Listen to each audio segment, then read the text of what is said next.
As a social enterprise, I often like to say we're trying to do the two hardest things in the world together.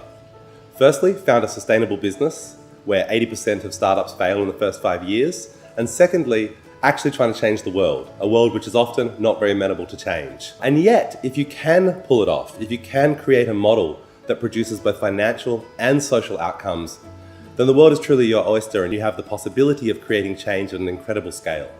Start Some Good is a crowdfunding platform exclusively focused on projects that make the world better and helping social entrepreneurs and not-for-profit raise the money they need to be more innovative and create more impact. So if you're launching a social enterprise, you need a couple of things.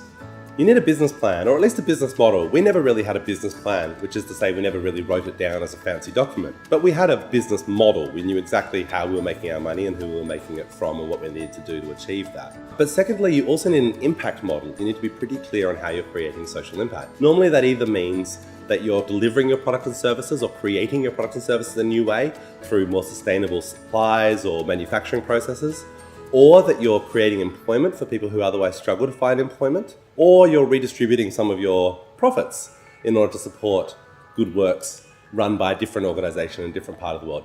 For us, it was all kind of bound up together. We create impact by helping more innovative social change projects raise funds, and then we make our money by keeping a little bit of those funds, 5%, when we help them reach their goals. So Start Some Good began with a phone call from a former colleague of mine, Alex Budak. That phone call was in, I think, October. By November, we had a technical team lined up, and we ultimately launched on March 1, 2011.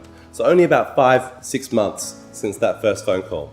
In some ways, I wish we'd worked a bit slower and a bit more deliberatively in order to kind of prepare for launch and work with our potential customers to refine the platform. But equally, I think there's a lot to be said for moving fast when the inspiration strikes. And I certainly like to say that if you saw the first example of our website, you would know that it is very much an example of that common saying in the startup world that if you're not embarrassed by your first product, you're moving too slow. Well, I was embarrassed by our first product, but thankfully we've managed to move on from that now, and I'm quite proud of the current platform you'll see at startsomegood.com. So to launch Start Some Good, we needed two main things. We needed, of course, a platform that was well developed and well built that people would want to use, and then we needed a group of campaigns to actually go live with us.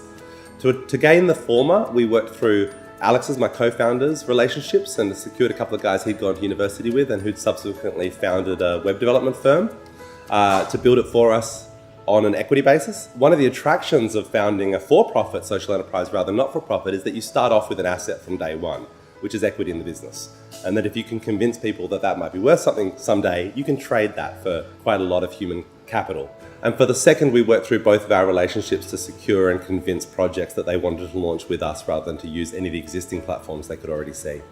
I have to admit, it never even occurred to me to try and raise money into the business before we launched. Bootstrapping was my total orientation at that time. We did raise a little bit of money through a crowdfunding campaign ourselves on a different platform, of course. Not so much because we really needed the money, but because we thought we should have the experience of actually running a crowdfunding campaign before we told everyone else that we were experts at helping them run crowdfunding campaigns. You often hear that you need to design a minimum viable product, and that's exactly right. What is the minimum service or product that you can deliver to your customers while still making them happy? But I think you also need to design a minimum viable life. What I mean by that is to be really clear with yourself as to what you need in the short to medium term to sustain yourself while you go through this entrepreneurial journey. Could you live on 2-minute noodles for 6 months? Would you be willing to move home with your parents, or could you live in the garage? You need to ask yourself these questions up front so that you don't essentially drain your energy within 3 months from having to make more sacrifices than you want to make. And if you can align your business so that it serves your minimum viable life, you have a sustainable platform to let the business grow at its own pace. So plan to work hard, expect it to take longer than you want, and be clear on what you need and don't need to make it through that phase. I think there's a bit of a fad at the moment for pivoting, and I actually think a lot of the success stories you see in innovation and social entrepreneurship are those who resisted the urge to pivot too soon and stuck with their vision, gave it time to germinate, gave the world time to catch up with them, and then realized amazing success a little bit later on. And certainly that's been the journey for us. I think if someone had told me exactly what would be involved and how long it would take, I probably wouldn't have begun.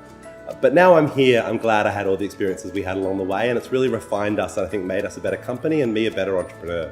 Entrepreneurship is a long and windy road, and we've certainly had some significant ups and downs. We've had to slightly change our orientation a couple of times while staying very true to our core focus of inspiring innovation in the social sector. We've shifted our revenue model, our business model, and we've rebuilt our website a couple of times to better serve that community. Throughout that, we've come close to going out of business a couple of times. We've also had some significant breakthroughs where we raised money or won awards. And I'm pleased with where we are, but we have a long way further to go. But there's nothing else I'd rather be doing. There's never been a better time to start something, so get out there and make your idea happen. We'd love to get your feedback, so please leave us some comments.